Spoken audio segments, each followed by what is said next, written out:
esingekhoyo. Ngoko ke namhlanje ndofundisa kwakhona namhlanje ndifuna unifundisa. Ewe ndifuna unifundisa namhlanje ndifuna unifundisa. Ewe ndifuna unifundisa. In today's video I'll be dropping some knowledge. Let's just twist this. Okay. Yeah, I think that's better. Today I'll be dropping some knowledge about the African continent, and you guys have already seen the title, right? Perfect. And we have to speak very, very softly and whisper, because you, yes, you want to fall asleep. For that reason, we have to be super soft. Is that alright with you? I think that's okay. I think that's alright. I think that's okay. I think that's alright. Okay, now that we got that covered, let's start. I will be teaching you about the African continent, and we'll be reading from an article called Rethinking the Future. Rethinking the Future. We're gonna be rethinking the future. I wanna get too close to you. Let me just move my chair and get too close as we rethink the future. We're rethinking the future right now. I wanna rethink it with you. I wanna rethink the future. I wanna rethink it. Rethink the future. Rethink the future. As we're rethinking the future, we're going to be reading an article, and the title of the article is African Architecture and Urban Planning. African architecture and urban planning. African architecture and planning. It reads, Africa has 54 countries, each with diverse art, architecture, and culture styles. Akin to India's salad bowl culture, Africa too has an ethos of ethnic diversities across the length and breadth of the continent. Across the length and the breadth of the continent. Attempting to give a generalized view. It is attempting to give a generalized view. Futile and inaccurate. So one can only delve into predominantly common features perceived on the whole. That's what we can delve in. Okay. Architecture in Africa has greatly evolved over the post-colonial period.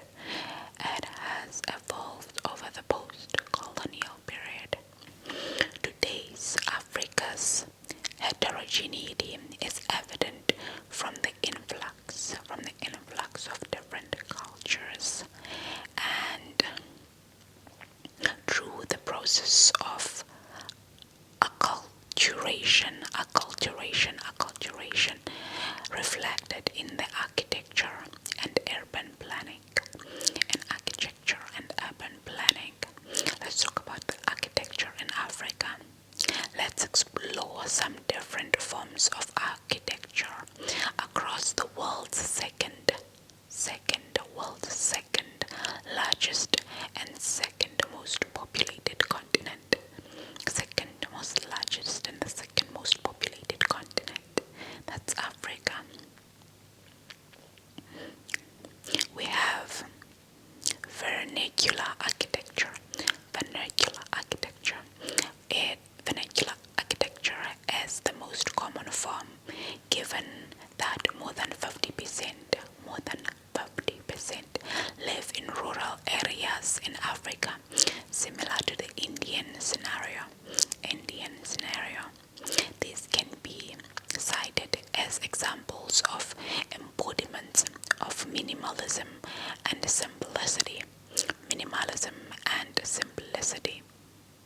The usual materials include earth blocks, mud, sometimes mixed with animal dung, mud and animal dung, particularly cow dung, sticks, grass thatch, coconut palm, weaved branches, and adobe-like blocks. I have made a video teaching you about this type of homes, types of globes, and some of you guys are saying that that's the most relaxing video ever. You always go to it when you need comfort and peaceful sleep. So, for those who don't know it and would like to check it out, here it is. You can check it out. Here it is. After that, a greenery constructed in Malawi is complementary different from granary in Mali, though the function remains the same. Vernacular architecture, composed of local materials derived from local customs and techniques, has been passed down from generation to generation in Africa. Yet it also mostly disappears today. Those are homes associated with poverty. Those are homes associated with poor living conditions. So homes are also modernized. African vernacular architecture is under-documented due to a lack of funding, awareness, and enthusiasts globally. I am an enthusiast. I'm an enthusiastic person. I've made a couple of videos showing African homes, teaching you about African homes and stuff like that. And I've also made a vlog in the deep rural African village where we speak vernacular languages. Vernacular is Xhosa. I've made that vlog. So if you're an enthusiast and you're new to my channel, haven't seen that, you can definitely check out that vlog to see. And I've documented it. Okay. After that, where was I? Underdocumented and enthusiast. I'm just trying to see where I can find in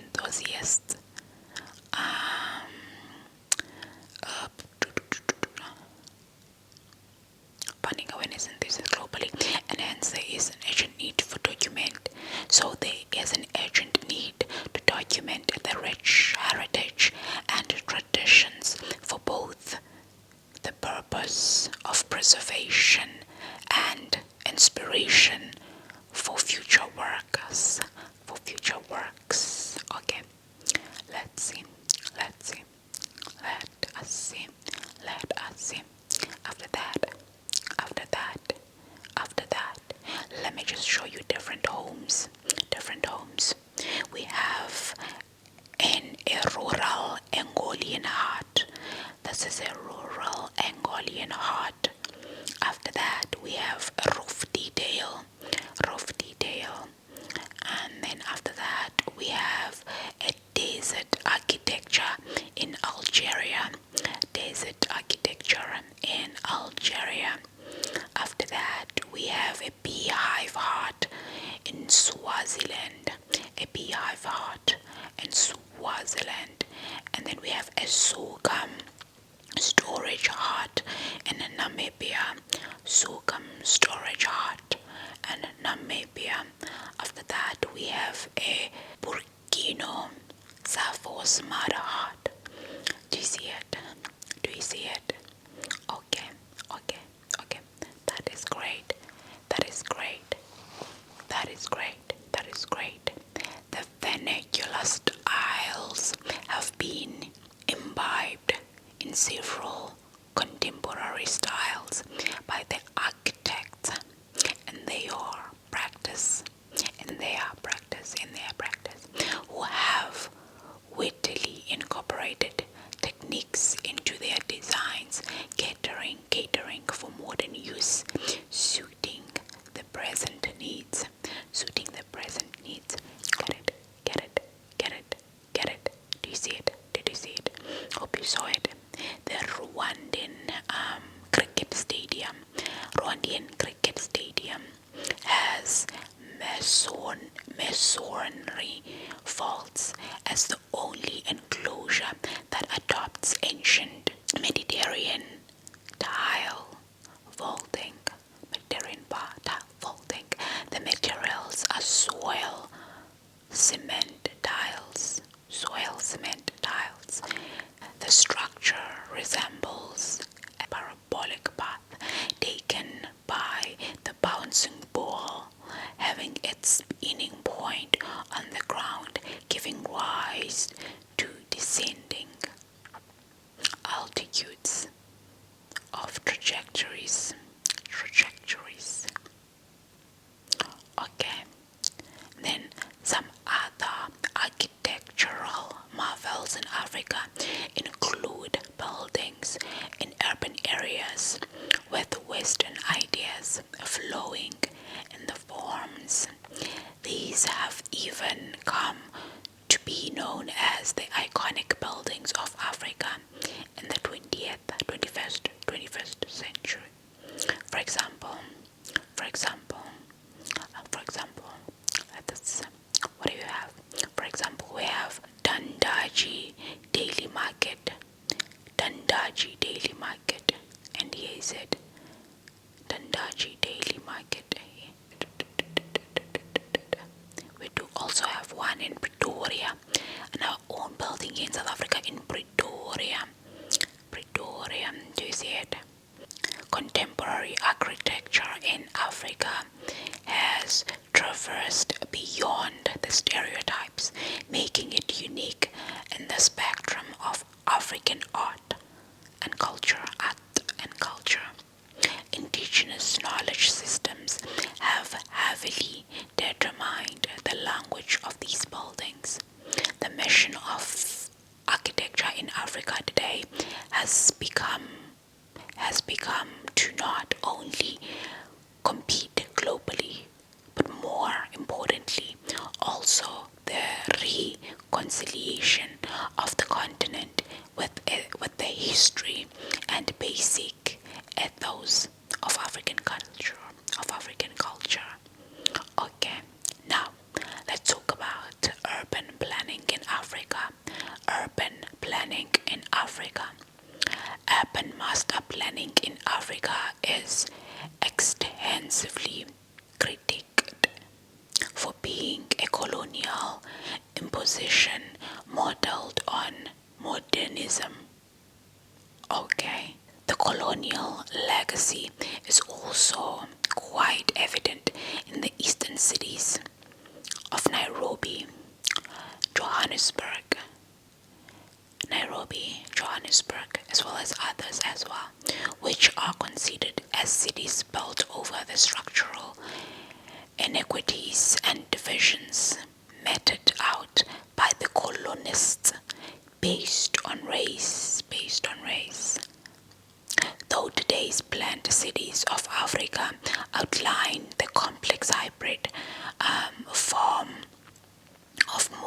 and local elements, Western influences have not receded. The colonial the colonial continuities are seen in the fact that the world's largest slums and squatter settlements are located in Africa, as the examples of Khayelitsha in Cape Town, and then Kibera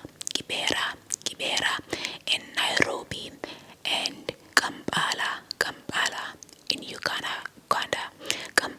Uganda, many amongst many others.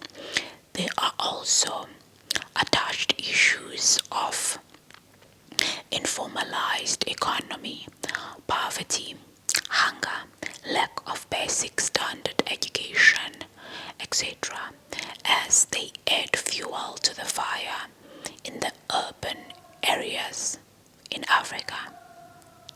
Shh, do you hear that? I hear people making noise. Lagos is an informal city, and its future development will be driven by the informal sector. Therefore, the vision, design, and planning of the future city has to be done with a priority of addressing the needs, wishes, and capabilities of the informal sector.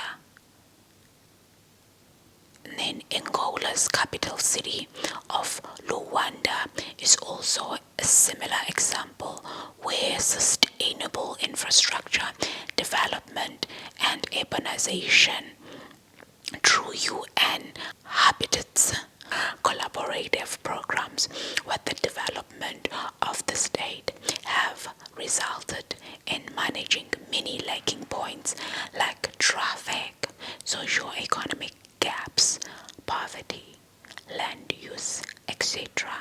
that has transformed to urban areas. Okay, let's talk about the impact of urbanization. African cities are expected to grow in population to 900 million by 2050, says a report on Africa's urbanization dynamics. What does that mean? One of the most underappreciated achievements of African cities over the last 30 years has been that despite growing by 500 million people, they have maintained their economic performance, providing people with better jobs and improved access to services and infrastructure. Positive spillovers from urbanizations are also spreading in rural areas. True that. But better jobs where?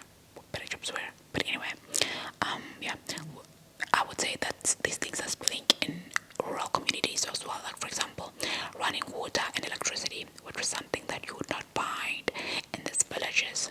So now I would say that that's a bad thing. That's a good thing that it's actually spreading to the rural communities. But then the bad thing is that corruption is also accelerating. Better jobs, I don't really see them in my country. I'm talking about my country, by the way, when I do make this like random comments. Okay. The World Bank also believes that urbanization will be a single most important transformation that the African continent will undergo this century. Oh my god, guys, I would absolutely love to work for the World Bank. My dream, my biggest dream, like there are companies, like top 5 companies that I would like to work for. The UN companies, organization, whatever you call them, the UN and World Bank are amongst the top ones. Those are my dream companies. I would like to work for them. One day, we all dream. Okay. With over half of the population set to live in cities by 2040,